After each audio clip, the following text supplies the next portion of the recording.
باللہ من الشیطان الرجیم بسم اللہ الرحمن الرحیم۔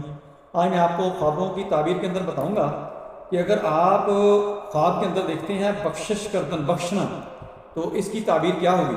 حضرت ابن سیرین رحمۃ اللہ تعالیٰ علیہ نے فرمایا ہے کہ اگر خواب میں دیکھے کہ اپنا مال کار خیر میں بخشش کرتا ہے تو دلیل ہے کہ اپنے فرزند کے لیے عورت چاہے گا یا اپنے گھر والوں میں سے کسی سے شادی کرے گا اور اپنا مال ان پر تقسیم کرے گا۔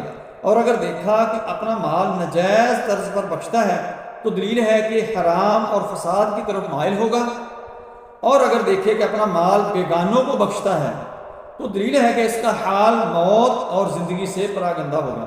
حضرت ابراہیم کرمانی رحمۃ اللہ علیہ نے فرمایا ہے کہ اگر کوئی شخص دیکھے کہ کسی کا مال اس کی رضامندی سے بخش رہا ہے تو دلیل ہے کہ اس کی نیکی اور بدی کا اثر صاحب مال کی طرف عائد ہوگا۔